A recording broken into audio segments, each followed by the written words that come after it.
여러분 안녕하십니까. 중국 문학기행 37회, 이제 38회 되면 끝납니다. 루신과 근대 중국이고, 다음 시간에는 루신 후 후반기, 오사 이후의 루신 하면 이제 중국 문학기행 끝나고, 다음 학기부터는 다른 강의를 시작하겠습니다. 오늘은 루신과 근대 중국, 우리가 이제 중국 역사 쭉 해왔죠. 중국 역사 우리 했던 걸, 지난 시간까지 했던 걸 다시 이제 한번 리마인드 해서 정리를 해드리면은, 중국이 이제 청나라가, 만주족이 지배했던 청나라가 후반기에 가면서 대단히 타락을 했잖아요. 그래서 망국 그 기운이 돌 때 무술변법이라는, 무술년에 일어난 혁명변법이라는 혁명입니다. 무술변법이라는 게 우리식으로 말하면 갑신정변 비슷한 거예요. 이 정부 이래가지고 안 된다. 혁명적인 정부를 세워야 된다. 이래서 이걸 일으켰는데, 이걸 이제 중국에서는 백일 유신, 유신범법, 유신운동, 그 시기는 이때입니다. 1898년 6월 11일에 일어나서 100일 만에 좌절돼요. 그럼 이 주동자가 누구냐 하면은 강유위, 강위웨이, 양계초, 계몽이라는 계자입니다. 양계초, 량치차오, 이 두 사람입니다. 이 말하자면 우리식으로 말하면은 우리나라의 김옥균 같은 거예요. 김옥균 같은 두 계획가가 나와서 입헌군주제 해가지고 헌법도 만들고 뭐도 하고 뭐 이래가지고 계획하자. 근데 이때가 어땠냐면은 여러분, 지금까지 중국 하면 여러분 이때 누가 떠올라요? 서태후가 떠오르죠. 우리 지난 시간에 서태후 했죠. 서태후가 어린 왕을 세워놓고는 지 멋대로 정치하던 때입니다. 그러다가 진짜 어린 왕이 철이 들어가지고 딱 지가 집권하고는 서태후에게 실권을 뺏어버려요. 그 틈을 타서 이제 이 무술변법을 했거든. 했는데 서태후가 도로 살아나요. 살아나서 무술변법이 도라미탑을 떼버립니다. 이거 그겁니다. 100일 만에 6월 11일에 했는데 9월 21일에 서태후가 호련히 일어나서 지가 도로 권제에 올려버립니다. 이러니까 우리나라가 똑같아요. 우리나라도 김옥균 이런 사람이 일본으로 망명 갔죠. 이 사람들도 다 망명 갑니다. 국내 못해서 이승을 맞아 죽으니까. 이런 게 이제 있었거든. 근데 서태후는 어떠냐? 강경수국파. 하도 못 고치는 거예요. 옛날 그대로 하겠다. 이게 이제 강유위, 양계초. 그리고 이제 이 민간 개혁가들에게는 이런 운동이 있었고, 관리들 중에서도 증국번이라는 관리와 이홍장 이름 여러분 많이 들어봤죠. 이홍장은 이때 청나라 말기에 가장 강력한 장군입니다.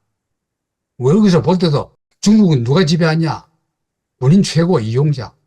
그 인근에 이홍장 유명합니다. 우리나라도 유명하죠.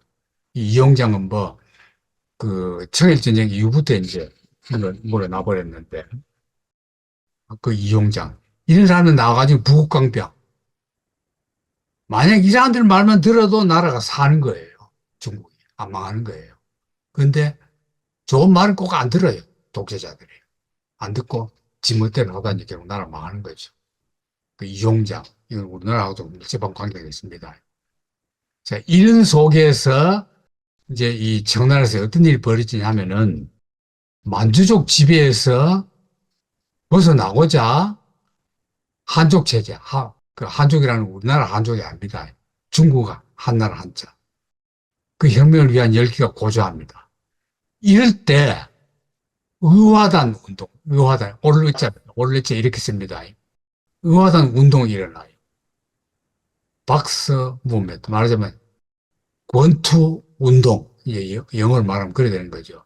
이게 뭐냐면 중국은 무술이 있죠. 전통 무술. 그 무술 운동이 일어났습니다. 근데 이건 뭐냐? 이완한 운동의 그 캐치프레이즈, 그 기치는 뭐냐면은 부청, 청나라가 망해가니까 청나라 망하면 한족도 같이 망해요.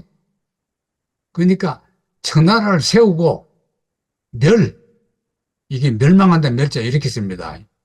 멸양, 서양을 물리치자 이 운동이 일어납니다. 이게요 엄청 힘이 셉니다. 그러니까 서태후가 이걸 묵인해요. 뒤에서 그리 도와줍니다. 돈도 대주고 후원해줍니다. 그러니까 이 사람들이 서구의 그 군인들하고 싸워가지고 이기는 거예요. 뭐 나중에 이 사람들 무장도 합니다. 총도 들고 뭐 칼도 들고 대포도 가지고 같이 싸우는 거예요. 그 도와줍니다. 그때 영화가 북경의 55이라는 영화, 이 영화로는 이게 유명하고 소설로는 우리가 다음 학기에 하게 됩니다. 다음 학기 제일 끝 시간에 모예느 소설, 노벨상 받은 지금 살아있죠. 모예느 우리나라 예로는 왔어요. 딴양형이라는 소설을 이때 배경으로 이 의화단 사건을 배경으로 해서 쓴 소설들입니다. 이건 나중에 내가 자세히 설명해 드릴 거니까 이게 북경 55일 아닙니까? 여러분 좋아하는 찰튼 헤스턴, 응? 그리고 여자 배우 에바 가드너 이 둘이 연애하는 거죠. 둘이 연애하는 얘기. 에바 가드는 이제 바람둥이로 중국 장군하고도 바람 피우고 뭐 그냥 완전히 바람둥이 여자를 나와요. 에바 가드는 찰튼 헤스턴. 1900년 중국에서 일어난 우화단 봉기 기간에 서구 세력, 서구 제국주의자들이 여기 다 중국 땅 마음대로 차지하는 거예요. 그러니까 의화단들이 나와가지고 서양 사람들 무조건 다 죽이는 거예요. 대사관이고 뭐가 없어요. 그러니까 그걸 서태후는 은근히 도와줘요. 도와주는데 나중에는 북경에 있는 대사관 구역까지도 의화단들이 침공하려고 그래요. 그때 전진 항구로 유럽 군함들이 도착해가지고 그게 북경까지 도착해서 의화단들 다 물리치는 거. 말하자면 제국주의가 이기는 거예요. 그게 55일 동안입니다. 55일 동안 북경에서 의화단과 유럽 군인들이 전쟁하는 거. 그 배경 속에서 이 찰튼 헤스턴은 미국 해병대 장교로 나오고 이 여자는 그런 나라가 혼란스러운 속에서 남자만 헌팅하는 그런 바람둥이로 나오고 뭐 이런 얘기들을. 이런 얘기인데 이게 이 영화가 이제 그 내가 대학생 때 이게 들어가지고 나도 막 굉장히 흥미있게 봤는데 이게 아니 제국주의적 관점입니다. 말하자면은 중국을 완전히 그냥 미개의 나라로 보고 서양은 정의의 나라로 본 그런 영화입니다. 이래서 이건 그때 홍콩에서부터는 중국에는 아예 금수 홍콩에서 그 상영 금지당합니다. 홍콩에서조차도 홍콩이 그때는 그 영국의 식민지였는데 그것부터 상영 금지당해요. 중국 사람들이 반대해가지고. 이게 북경 55일. 그러니까 이런 걸 여러분들 알고 봐야지. 모르고 그냥, 아, 이 영화 잘 됐다 하고 그러면 안 돼요. 딱 이렇게 비판적으로 볼 줄 알아야 돼요. 이건 이제 소설인데, 이 소설은 나중에 다음 학기에 그 자세히 하게 됩니다. 오연에 대해서는. 아, 이건 보면 정말, 그야말로 그냥 포스트 모던의 극치예요. 이 소설이. 야, 이런 시대적인 배경에서 손문이 나옵니다. 여러분들이 잘 아는 너무나 유명한 손문, 일명 손중선. 요때 태어나서 요때 죽었습니다. 손문이 일으킨 게 신의 혁명. 이건 다 알죠. 1911년 10월 10일. 이름 달자는 여러분 외워두세요. 신의 혁명이 언제? 1911년 10월 10일. 이래서 요거 10월 10일이라고 이걸 일명 쌍십절. 십자가 두 개라고 쌍십절이라는 게 바로 이날입니다. 손문은 국민적인 영어이기 때문에 고향뿐이 아니고 타이완까지도 대륙 중국은 물론이고 말하자면은 손문은 중국 국부 이래서 모택동과 장개석이 동시에 다 존경했던 은사 국부에 해당돼요. 대만에도 기념 시설이 많고 박물관도 있고 이 손문 고향입니다. 아주 잘 해놨어요. 조국이 모든 것을 보다 더 위에 있다. 그런 후에야 차익하는 거는 재능이란 제자인데, 현대 중국 말로는 차익에 이르는데, 그런 후에야 중화민족은 인류에 공헌할 수 있다. 예, 말하자면 중화민족이 인류에 공헌해야 된다. 그런 뜻입니다. 고거라는 것은 고향입니다. 옛집, 옛날 살던 집. 이건 이제 천하위공, 천하를 공평하게 삼아야 된다. 그런 뜻이죠. 이게 이제 선문의 가족이거든. 가족인데, 이게 선문입니다. 이게 선문이고, 그래서 여러분들 알아둬야 될 얼굴은, 선문은 여러분 알아줘야 되고, 얼굴을. 이 여자가 송애령입니다. 송애령, 송아이령입니다. 이건 누구냐면 여러분, 송씨 자맥하면 누구예요? 세 남매. 송아이링, 송칭, 송경령, 그 다음에 송미령. 셋이잖아요. 이 송아이링이 남편이 궁상씨가 공상희라는 남자인데, 이 남자가 이 당시 중국의 최고 거부 이병철이야. 이때 중국의 이병철, 공상희, 그 집에 이 남편이 되는데, 이 여자가 손문의 비서였어요. 이 세 자매는 다 미녀에 출중한 재능을 가진 여자들. 송경령은 손문의 아내가 돼요. 손문의 아내가 되고, 송미령은 누구? 장개석의 아내가 돼요. 장개석의 아내. 알았죠? 이게 이제 송예령입니다. 송씨 자매하는 영화도 있죠. 그 영화 참 재밌어요. 여러분 그런 영화 좀 보세요. 송씨 자매인가 뭐 송씨 일가인가 그 있거든. 세 자매가 다 운명이 달라요. 한 여자는 부잣집에 가서 편안하게 살고, 송경영은 손문학교 시집 갔다가 손문 일찍 죽잖아요. 24년에 죽거든. 죽은 뒤에 혼자 있으면서 나중에 그 모태종편을 들어요. 그래서 중국 대륙에서 중화인민공화국 선 뒤에도 거기서 살다가 전 국민의 어머니처럼 존경받으면서 살다가 거기서 죽었고, 송미령은 세 자매 중에서 가장 좀 권력욕과 허영심이 많은 여자예요. 그 평이 별로 안 좋아요, 송미령은. 근데 그건 이제 장개석이한테 붙었어요. 근데 장개석하고 그 연애할 때 언니들이 굉장히 말렸어요. 그 남자 못 쓰니까 그런 남자한테 시집가지 말라 하는데, 자기는 막 좋다고, 본인이고 막 멋있다고, 권력욕도 있다 해가지고 그리 시집가서. 그게 송미령. 또 알았죠? 이런 건 여러분 야사를 알아두시면 좋아요. 중국 사람들 이런 얘기하면 참 좋아해요. 손중선의 취형촌. 자, 이 쌍십절 나오는 10월 10일이 무창에서 일어납니다. 무창이란 도시. 무창에서 일어나서 무창기의, 이래 말하고, 그 이듬해에 중화민국이라는 걸 선포합니다. 손문이 총통. 했다가 바로 한 달 만에 원세계가 나와가지고, 이 원세계라는 이름 알아두세요. 원세계는 여러분 이름 다 알죠? 우리나라와도 밀접한 관계가 있습니다. 우리나라와. 이 원세계가 이런 인물이 하나 나오면은 그 나라는 참 불행해요. 우리나라는 이런 인물이 워낙 많아가지고 우리나라는 전부 이 원세계 같은 놈들이야. 정치가들.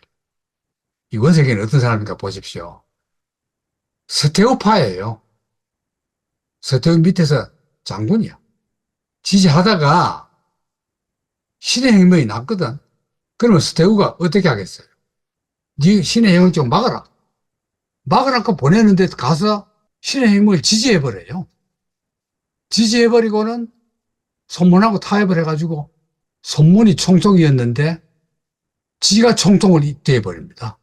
지가. 배신했죠. 총통해보니까 좋거든요. 좋으니까 혁명은 간 곳이 없고 지가 황제 해먹으려고. 그러다 결국 죽어요. 반대하니까 황제도 못하고. 그러다 나중에 죽어버립니다. 병들어 죽었거든. 이때의 중국, 자, 청나라 멸망했죠. 손문이 총통됐다가 원세계가 총통돼 버려. 이 배신자 원세계 베이징에서. 그다음 손문은 여기에서 남경에서 중화미국 건국 선포해요. 이제 청나라는 없어져 버린 거죠. 1912년에. 그 다음에 광주 여기입니다. 여기서는 새로운 혁명이 또 일어나고 제3차 혁명 계속 일어납니다. 그러면은 이래 됩니다. 혁명이 발생한 지역은 요거예요. 무창, 부차역입니다. 지금은 무한입니다. 지금 중국 가면은 우한, 무한, 무창과 한코우를 합쳐 도시가 두 도시가 합쳐져 가지고 지금은 무한 그렇게 돼버려요. 옛날에는 무창. 여기 강도 있고 참 정말 경치 좋아요. 여기가 혁명의 발상지고 혁명이 나니까 이 색깔이 다 혁명을 지지한답니다. 요건 뭐냐? 청나라 지지파들이에요. 요 색깔. 여기. 청나라 지지파. 그 결국은 청나라 망해버렸죠. 자, 이건 중국 지지파들. 자, 원세계. 위안스카이. 조선에 이모군란 때 우리나라 왔어요. 우리나라 있었어요. 그걸 막았어. 이모군란이 언제입니까? 1884년. 갑신정변 때도 있었어요. 그러다가 그걸 다 막았습니다. 개혁을. 그 우리나라 근대화를 완전히 막은 게 누구냐? 원세계. 원세계가 다 막았어요. 그러다가 청일전쟁 1894년이죠. 이후에 이형장의 북양군을 넘겨받아요. 북양군이라는 건 뭐냐면은 북쪽 바다, 쉽게 말하면은 우리나라의 서해 북쪽, 그거가 이제 제일 중요한 지역입니다. 왜? 그리로 서양 배들이 들어오면 바로 북경이거든요. 전진 항해 입항하면 바로 북경이잖아요. 그렇기 때문에 위험하거든. 그걸 말하는 거예요. 그 북양군 총사령관이 이용장이었는데 그걸 넘겨받아요. 이용장 여러분들 이름 외우려면은 내가 재밌는 얘기를 하나 해줄게. 이때 그 유럽은 러시아에 비스마르크가 있었거든. 비스마르크가 중국의 이용장이 최고 장군이다 소리 듣고는 이용장에게 독일 군견이 아주 크고 무섭게 생겼잖아요. 그걸 한 마리 선물했어요. 그랬더니만 한참 뒤에 답이 왔어요. 귀하께서 보내준 선물을 very delicious. 아주 맛있게 잡아 먹었다. 무슨 말이에요? 개고기. 고기를 주니까 굶겠는지는 모르고 잡아 먹은 거예요. 중국 사람들 개고기 좋아하거든. 이용장. 그 이용장입니다. 그걸 이제 물려받은 게 원색이에요. 이용장 물려받았거든. 근데 강유의 무술변법 아까 얘기했죠. 무술변법 나니까 원색이가 강유회한테 붙어가지고 자기도 지지한다고. 그래 놓고는 서태웅한테 밀고 해요. 밀고 해가지고 무술변법 배신했죠. 그건 아무것도 아니야. 신의 혁명 났죠. 손문이. 하니까 서태웅가 네 군대 끌고 가서 저놈들 때려 죽여라. 막아라. 혁명 막아라. 그리고 손은한테 협상해가지고 아까 총통된 얘기했죠. 어때요? 저런 인간 하나 태어나면요. 그 나라는 요절납니다. 요절나요. 이완용도 저랬거든. 친일파였다가 뭐 무슨 파였다가 나중에는 친일파를 붙어가지고 나를 팔아먹었잖아. 자, 이래서 있다가 원세계가 죽은 뒤에 온갖 지역의 군벌들이 다 난무합니다. 그때 그 혼란의 틈을 타서 나타난 것이 장개석. 그래서 장개석이 서서히 중국 전토를 집권하는 거예요. 그 틈새에서 모태동이 나오고 이게 이제 중국 역사 간략하게 말하면 그래 되는 거예요. 이제 이런 역사는 끝났어요. 청왕조는 이제 이때 퇴위선언하고 끝났어. 10월 11시에 중화인민 남유정부를 이끌고 남경에서 명효름, 명나라의 효름, 주원장 황후입니다. 주원장 황후가 굉장히 인자로 왔다는 얘기를 여러분 했던 거 기억나죠? 절대 정적 함부로 죽이지 말고 뭐 했던 그 왕비가 그런 겁니다. 자금산 이어가서 참배하고는 이제 중화민국을 건국선언했습니다. 이게 해방을 알리는 중화민국 선포식입니다. 이게 순원입니다. 이게 순원. 이게 그리고 거리 기념 시가 행진. 이게 송문, 무창에 그 첫 봉기 일어났 도시. 이어가면 송문 동사가 서 있습니다. 무창. 지금 무한이라는 데입니다. 자, 이제 중국 역사 끝났습니다. 지금부터 루신으로 들어갑니다. 루신, 작가 루신, 고향은 소흥, 사오싱이래, 중국말로 사오싱, 절강성, 사오싱. 우리 임가의 원뿌리가 여기거든요. 소흥. 그래가지고 내가 자랑 삼아 맨날 얘기해요. 우리 임가가 그래도 루신의 고향에서 왔다. 고향 우리 임가들이, 조상들이 있다가 고려 때 한반도로 온 거예요. 그게 우리 임가가 되었거든. 그래, 나도 이제 그 우리 고향 출신 루신이기 때문에 루신을 더욱 좋아해요. 이만큼 게임이 뒷다리 만큼 걸리잖아요. 춘추시 때는 월나라 도읍지고, 여러분 나중에 가보면 굉장히 볼 게 많아요. 그야말로 떠나기 싫습니다. 얼마나 아름다운 고장인지. 월구천, 오나라의 함려, 부차, 비극, 이 일대는 완전히 그냥 전설과 신화의 지역이에요. 와신상담, 그 유명한 미녀가 났던 회계산, 월미인 하는 게 있죠. 월나라 미인. 누굽니까? 서씨, 그다 회계산 여기 나. 회계산 일대에서 그 미녀들이 많이 나거든요. 거기. 그 일대에 있는 사오싱. 2400년 전후까지 황주. 사오싱주라고 그래요. 소흥주. 소흥주. 여기가 이제 루신의 고향입니다. 이 소흥 출신의 명사들 중에는 왕이지. 명필이죠. 최원배. 근대 중국의 대석학. 추근. 추근은 중국의 유관순, 잔다르크. 중국의 잔다르크. 여성 독립운동가입니다. 잔다르크하고 다른 점은 시집을 갔어요.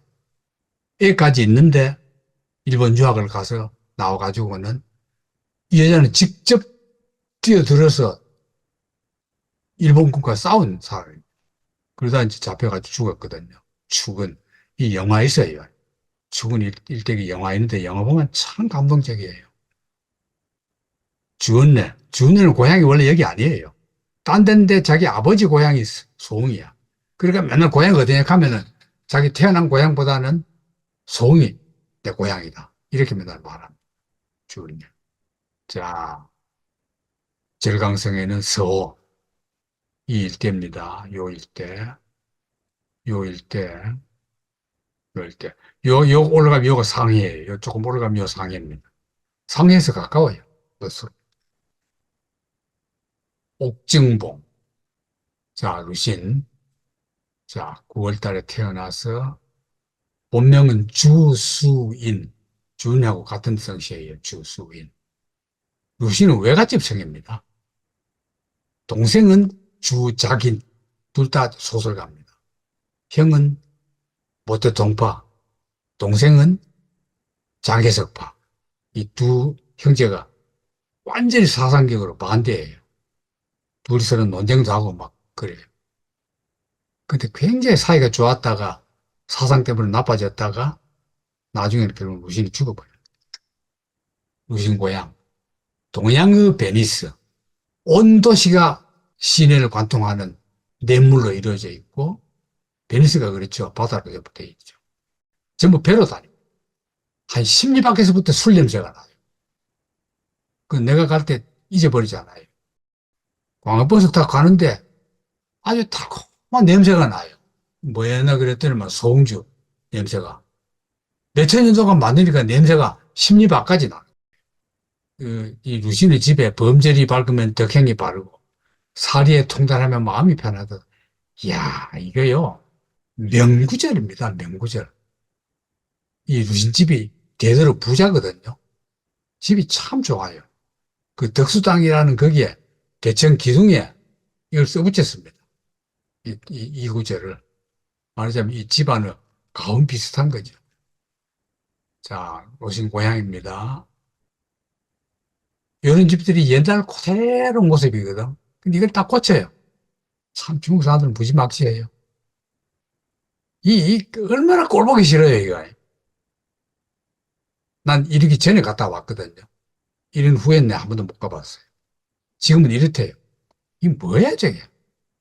내가 갔을 때는 이랬어요. 이게 내가 갔을 때 모습이에요. 이건. 이대로 있습니다, 집에.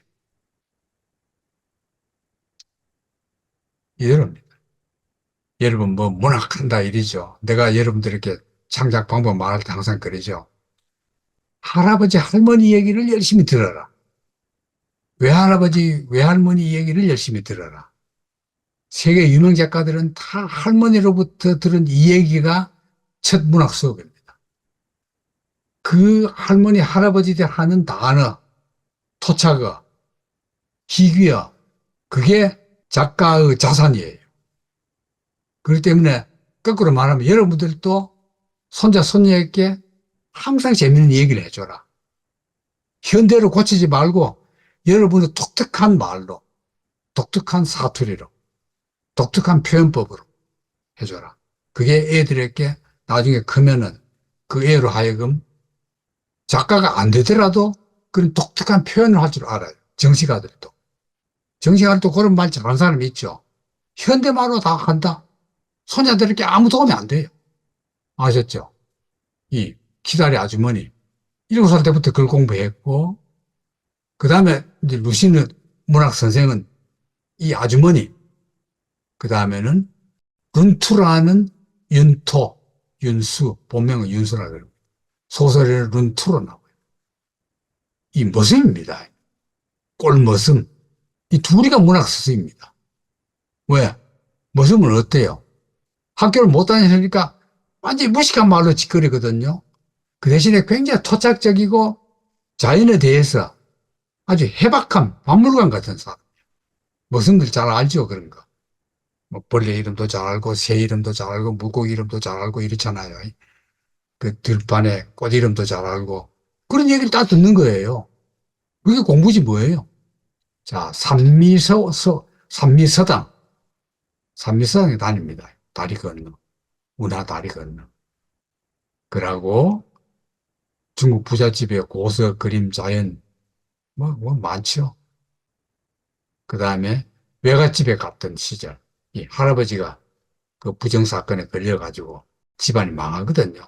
망한 뒤에 옛날에는 한 집안에 죄가 생기면은 손자까지 다 불순분자예요. 연좌제가 돼가지고. 그래서 피난 갑니다, 외갓집으로.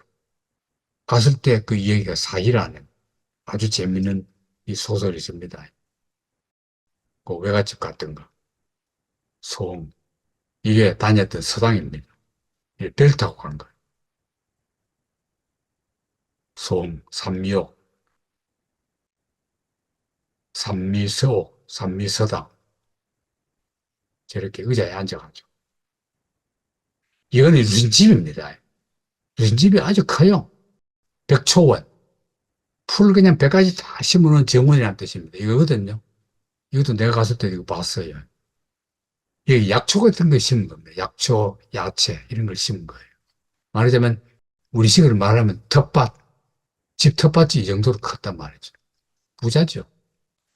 13살 때 루신이 13살 때 할아버지가 부정사건에 걸려. 이게 뭐냐면은 아버지가 항주에서 소주 항주하는 항주에서 과학시험을 보는데 할아버지가 자기 아들 합격시켜 달라고 감독하니까 뇌물 주다 걸려요.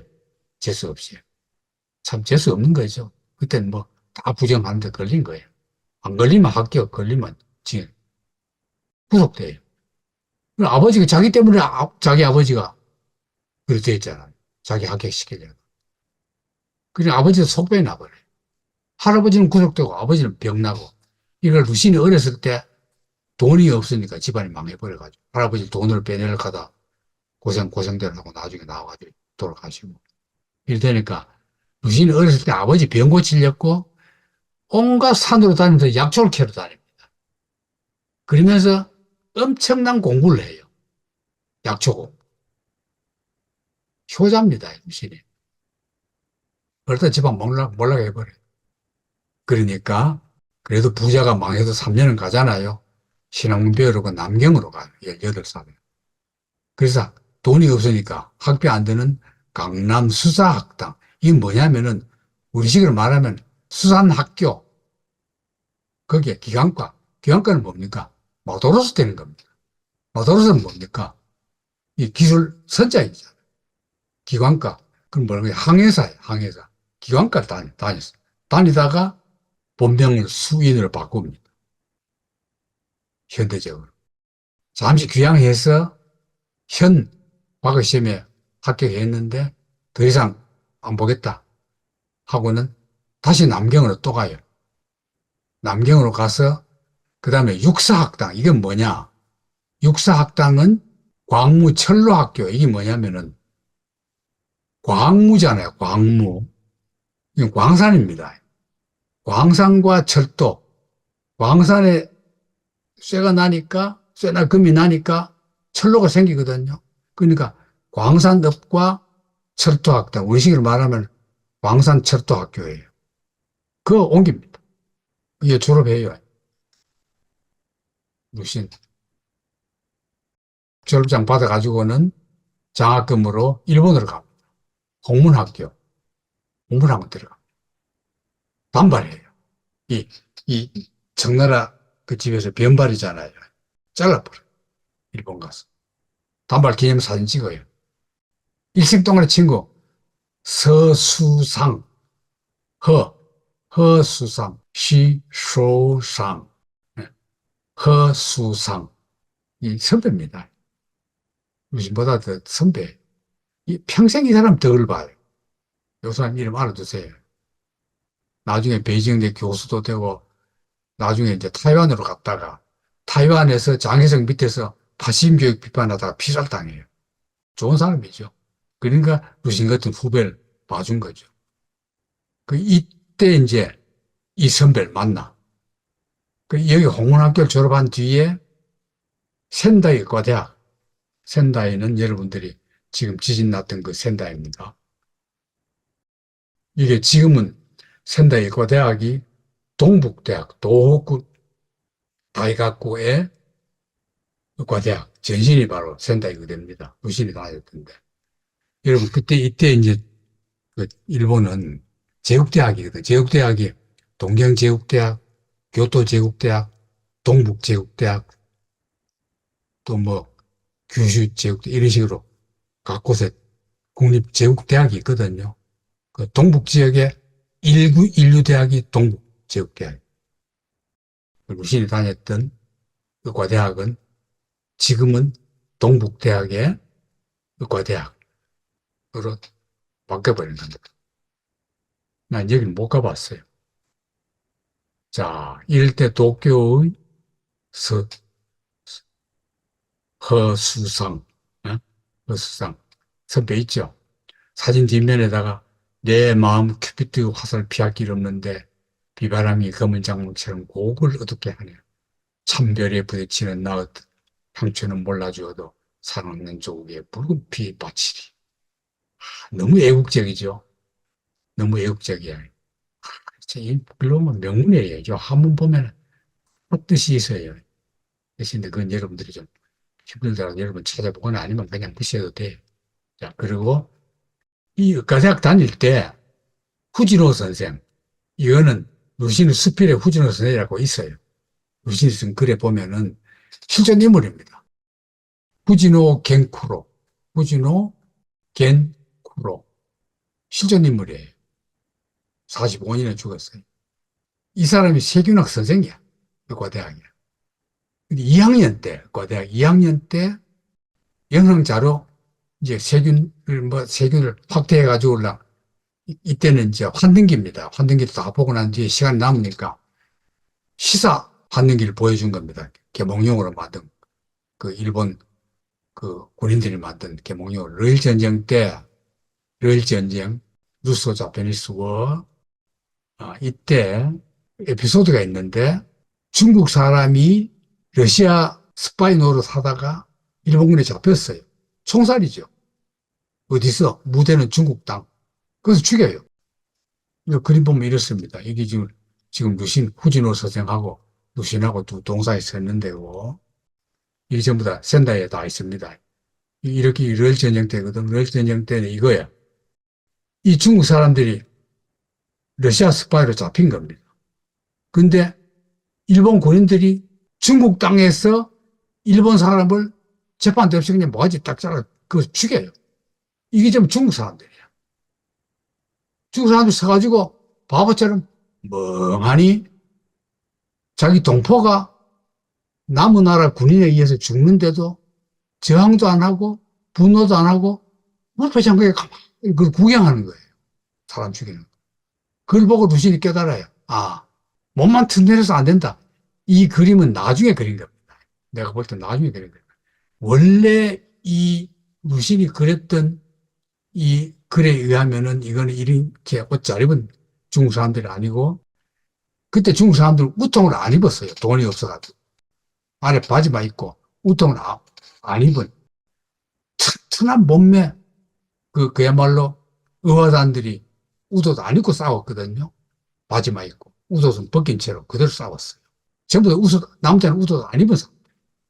우도도 안 입으면 얼마나 야만적으로 보여요. 서가지고 멍하니 보는 거예요. 바보처럼. 그걸 보고 루신이 아무리 정신이 건강해도 처음에 의과대 간 목적은 나라를 찾으려면 국민들이 건강해야 된다. 그러려면 내가 의과대학 가야 된다. 아버지도 내가 의사였다면 살릴 수 있었는데 아버지도 내가 못 고쳤다. 나라를 살리기 위해서 의과대학 가겠다. 그래서 의대 갔는데 그 환등기를 보는 순간에 몸이 건강해도 쓸데없다. 정신이 똑바로 차려야 된다. 정신을 어떻게 해야 되냐? 문학을 해야 된다. 이래 바꾼 겁니다. 이래서 자퇴해버려요. 자퇴하고 동경으로 와요. 와서 혁명단체에 가담하고 문학을 공부합니다. 알았죠? 이거는 지금 동북대학, 도호쿠대학에 서 있는 루신상. 여러분 나중에 일본 여행 가면은 이런 데도 꼭 가보세요. 이런 걸 봐야 됩니다. 그래 그만두고 동경에 있다가 이때 일시 귀국해서 어머니 강요로 결혼했어요. 이 부인 얘기는 나중에 다음 시간에 자세히 하게 됩니다. 그러고 동생과 함께 굉장히 형제간의 의리가 좋았어요. 특히 루신이 동생을 그렇게 끔찍하게 생각하면서 돌아줍니다. 도쿄에서 러시아와 도이치어를 배우는 한편 고고리, 생케비치 어딥니까? 폴란드죠. 바일런, 영국, 나스메 소세키. 나스메 소세키는 다 알죠. 모리 오카이. 모리 오카이는 일본의 유명한 작가인데 이 사람 특징이 뭐냐면 모리 오카이도 알아두세요. 굉장히 일본의 중요한 작가입니다. 독일 유학까지 갔다 온 의사입니다. 전공이 의사인데 의사를 하다가 가만히 보니까 소설이 너무 재밌는 거예요. 그래서 소설 쓴데 좀 베스트셀러가 돼요. 쉽게 말하면 일본의 첫 의사 작가예요. 근대 작가 중에서. 모리 오카이. 여기 십지했습니다. 자, 여가생활 청산하고 여기서 나중에 소위께 살던 집에 새들을 지내면서 광복회. 이제 소문파입니다. 소문파. 가입한 겁니다. 독립문인들, 미케비치, 폴란드 애국 시인, 페데피, 헝가리 애국 시인, 호세 리잘. 호세 리잘 여러분 이름 알아두세요. 호세 리잘은 여러분 필리핀 여행 가면은 여러분 필리핀 가면 그냥 해수욕하고 골프만 치지 말고 꼭 호세 리잘 공원을 가보란 말이에요. 호세 리잘은 의사입니다. 의사이자 소설가이자 필리핀 근대문화가 아버지이자 애국자, 독립투사로 공개 처형당한 겁니다. 그러니까 현대 필리핀 문학 하면은 호세 리잘. 이 사람은 그야말로 애국운동을 안중근처럼 한 사람이에요. 그러니까 지금 이 필리핀에 거의 그냥 정신적인 국부 역할을 하는 게 바로 호세 리잘입니다. 호세 리잘은 뭐 곳곳에 동상도 많아요. 이게 바로 호세 리잘. 이런 사람만 찾아서 좋아했어요. 루신이. 야, 그러다가 1910년에 항주의 절강성 양급사범학교라는 거는 사범학교 병설 중학교가 있고 본과 고등학교가 있습니다. 내가 다닐 때도 그랬어요. 병설 중학교가 따로 있고 사범학교 본과가 3년 따로 있고 이랬거든. 합친 걸 양급사범학교. 여기에 교감이 됐어요. 누가? 허수상 기억나죠? 동경 유학 때 만났던 선배. 이 사람 교감되니까 야 루신 너 그러지 말고 여기 와서 선생해라. 이래서 동경에서 거들먹거리고 놀다가 불려와가 선생이 됩니다. 그때는 그 물상 이런 걸 우리 때는 물상이라고 했는데 지금은 이제 그게 뭐 자연과학이나 뭐 그런 과목으로 이름 바뀌었죠. 그 일본 시대 때는 박물학이라고 해요. 박물학. 교사가 돼요. 그 화학, 생리, 위생, 박물학 다 합니다. 그 대학 다녔으니까 잘 알죠. 그러다가 고향 중학교 교감으로 가요. 여기서 신의혁명 맞이합니다. 40절. 혼란이거든. 혼란 와중에 토들 구사정권을 만들어 가니까 유신이 맞서가지고 혁명을 하더라. 그 토들 세를 막아요. 신변 위협을. 이때 허수상 혁명정부의 교육부 직원이 됐어요. 과장 상당히 높은 자리에. 교육부 총장이 누구냐? 최원배. 아까 최원배 같은 고향 소음 출신이라 그랬죠. 교육부 장관이야. 말하자면 선문정부의 교육부 장관 최원배. 그 밑에 친구 허수사에 있어. 그러니까 루신 보고 너 그 시골 선생자리 교감자리 때려치우고 남경으로 와라. 그 남경 가요. 그런데 이 소문 그 혁명정부 수도가 남경에서 북경으로 옮겨요. 그 북경 따라갑니다. 북경으로 갑니다. 그러니까 아무 할 일 없어요. 사회교육사 제2과장이야. 루신이. 과장 맡았는데 그냥 봉어만 또박또박 주고 아무 할 일 없어요. 벼슬살이 연습한다 하고는 금속탁본, 불기형, 미술교육 관심을 가지고 문학혁명에 열을 올립니다. 좋다. 나도 소설 써보자. 이래서 쓴 첫 번째 소설이 광인일기. 이 소설은 내가 소설 작법 시간에 읽어보게 합니다. 반드시 읽어보라고 하는 소설이에요. 이건 이제 뭐냐면은 이게 참 잘 된 게 사람들이 굶어가지고 흉년이 들면은 애를 잡아먹어요. 그게 그냥 중국 기록에 쫙 나와요. 옛날 역사에. 사람 고기 먹은 게. 근데 그걸 루신이 보고는 지금 제국주의가 약속을 쳐들어가는 것도 결국 애 잡아먹는 거하고 똑같다. 사람 잡아먹는 거하고 똑같다. 힘없으면 잡아먹힌다. 그러는데 이 외사촌 동생이 실제로 피해망상에 걸려요. 무슨 피해망상이냐. 사람들이 다 자기 잡아먹는 것처럼 느껴져요. 그러다가 요양을 해가지고 나중에 고쳐요. 고쳐가지고 나중에 관리가 되고 정상인이 되는데 이 외사촌 동생의 피해망상증을 보고는 저걸 내가 소설 한번 써야 되겠다. 그래서 쓴 것이 광인일기. 미친 증상이 뭐냐. 모든 사람이 날 잡아먹으려고 그런다. 이 사람들은 다 자기 잡아먹으려는 사람들. 그걸 쓴 겁니다. 발상이 좋지 않아요? 그럼 마지막 구절이 뭐냐? 애 고기를 맛을 보면은 다 식인종이 된다는 거예요. 그런데 아직까지 애 고기, 사람 고기 맛을 안 본 사람은 누구냐? 어린 애들이야. 그래서 마지막 구절이, 이 소설의 마지막 구절이 아이를 먹어보지 못한 아이들이 아직은 있을지 몰라. 어서 아이들 구하라. 빨리 사람 고기 맛을 알기 전에 그 애들로 하여금 그 고기 안 먹어도 되게끔 애들 빨리 개몽해가지고 배불리 먹여줘라. 그런 뜻입니다. 그래서 아이들 구하라. 이게 이 소설의 마지막 구절이에요. 매요치고 이런 뜻을 하이지. 이 명구절이죠. 너무나 특별한 거예요. 이게 이 잡지의 시기거든요. 신청년 잡지. 이건 이제 불어로 한문으로는 신청년, 오른쪽에서 왼쪽으로 읽고, 불어는 왼쪽에서 오른쪽으로 읽고. 이 광인에게. 그 신청년에 실렸던 원문 그대로입니다. 루신요 나오죠. 아, 명소설입니다. 이 소설 한편으로 루시는 중국 제1의 소설가가 되어버려요. 아니, 문학혁명의 선구자 되어버려요. 자, 북경에 살았을 때의 루신 옛집, 그 하나 옛집입니다. 옛집. 이런 북경 가도 이런 데는 안 가보죠. 루신 살던 집. 이때 중국 문단, 호적. 이 사람은 주로 표현 방법을 가지고 옛날식 문체 버리고 현대식 문체를 해라. 이 주장을.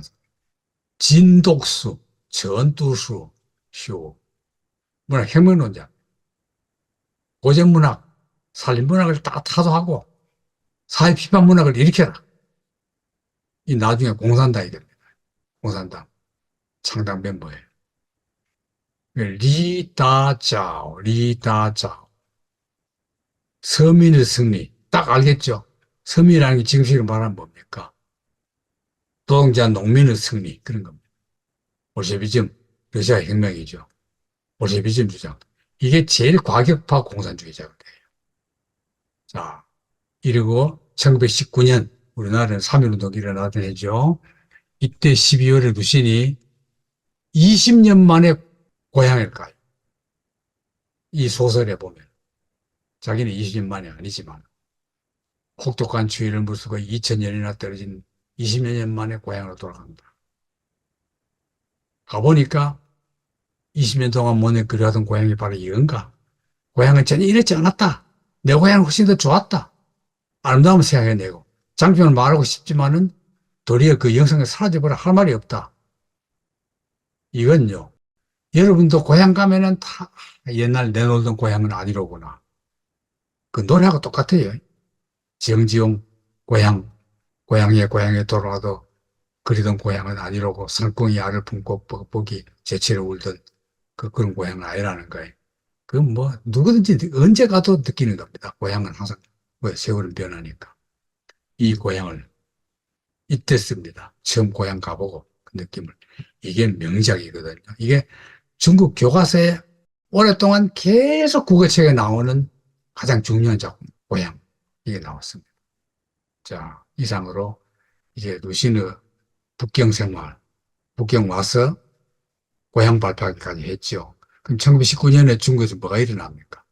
우리나라에서 3.1운동이 일어났고 그 3.1운동의 영향으로 중국에서는 5.4운동이 일어났죠. 그 5.4운동 이후부터 루신을 다음 시간에 강의하면은 중국 문학이 끝납니다.